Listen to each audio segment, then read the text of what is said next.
Hi everyone, my name is Joelle and this is my colleague Lindsay, and we're both registered dietitians at the Seaway Valley Community Health Center.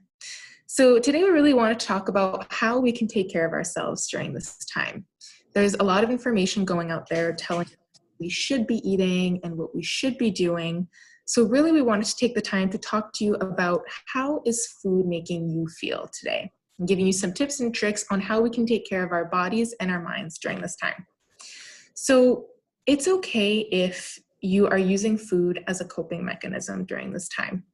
Eating is a behavior that will absolutely look different for everyone, especially right now.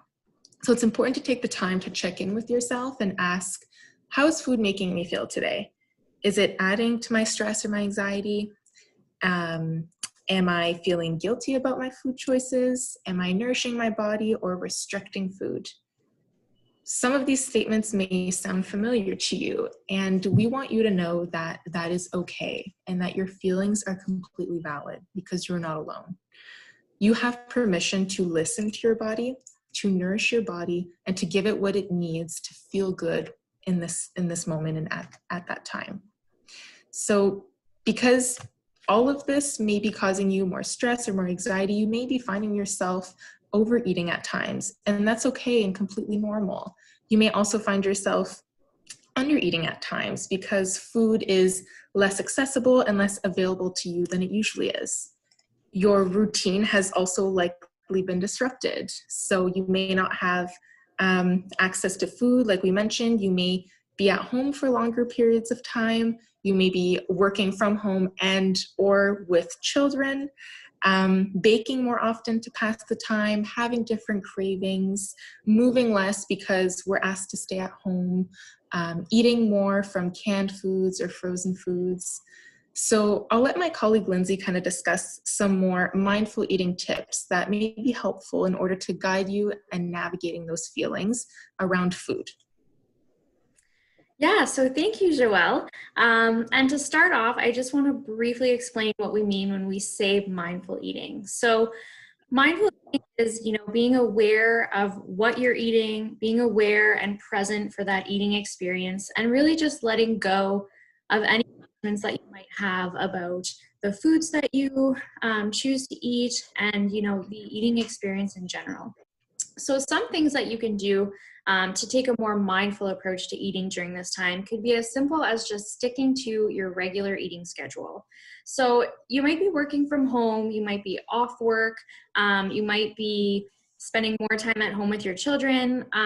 As Joelle mentioned, your routine is probably looking a little different than it usually does. So this might mean that you might find yourself snacking more often. Food is more available, you might be trying to pass the time, or it might mean that you're busier than usual and going longer periods of time without eating. So a lot of people really like to have that structure or that routine in their lives.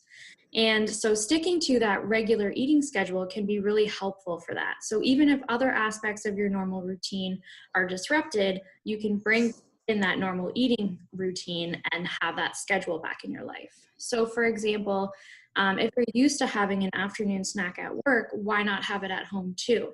So that might look like, every afternoon around 3 p.m., just checking in with yourself and asking yourself, am I hungry? Could I use a snack right now? How are my energy levels? And, if the answer is yes, then go ahead and have a snack. That might help. It might help you kind of take you through till supper time, or it can help you stay in tune with your body's normal hunger cues and be able to give your body what it needs. Another thing you can do is if you're someone who normally meal plans or prepares food in advance for the week, keep doing that. Even though your week might look a little bit different than it usually does, by having that game plan and going into the week prepared, you're able to, have food ready, have food available when hunger strikes. So if you're at home with your children and you're not used to really having to feed them throughout the entire day, every single day, so by having that game plan, you might have lower stress levels because you have food ready, you have food prepared, you have a game plan, and you're able to kind of feed them when they're hungry, as well as yourself. So if that afternoon snack is needed, it's not really stressful because you have something in the fridge ready to go. Another thing that you can do is just sit down at the table and eat your meal. So if you're at home with your family or at home with friends, this might be a little bit easier for you to come together at the table and sit down and share a meal together. But if you're alone, it might be a little bit harder. So something you can do if you're at home alone is, enjoy a meal with someone virtually. So use video chat, your phone, your tablet, your laptop. You can still look up at the table and have someone there with you. So that way you're able to really enjoy the experience and share it with someone. If you don't have access to this, something else you can do is set a place for yourself at the table, light a candle, do something that really allows you to sit down and enjoy that meal.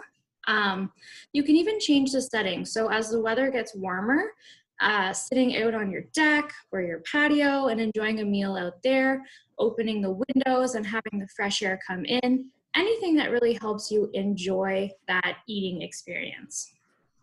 The last thing on our list is to try and enjoy the entire food experience. So with our busy lifestyles, we're not normally able to enjoy cooking and baking as much as we might like to. It might seem like more of a chore, but right now, a lot of us are getting back into the kitchen and spending more time there, baking and cooking, which might lead to a little bit more anxiety or stress because we might find ourselves eating more baked goods than usual. So we'd like you to kind of reflect and use this time to kind of look at the experience, reflect on it, and, think, how is it making you feel? So think about baking, how is it making you feel? Is it calming, distracting, fun? Are you involving your children and creating memories, teaching them life skills? So this reflection can really help you enjoy the entire experience, but also enjoy the food even more because you're able to appreciate the time and the effort that went into the entire process. So overall, this is the information that we wanted to bring to you today to help you get through this time at home. Nutrition is very important, but it's only one part of the puzzle. So it's really important to remember to be kind to each other, but also to be kind to ourselves. So hopefully everyone is staying at home if able, staying safe, washing your hands. If you feel like you're overwhelmed or requiring additional support or resources during this time, you can visit our website or our Facebook page where we have a list of different resources and services available during this COVID-19 outbreak. And if you'd like more nutrition guidance, feel free to check in with myself or Joelle. Again, we're the registered dietitians with Seaway Valley Community Health Center, and you can do this by calling our center. Thank you very much for having us. Thank you.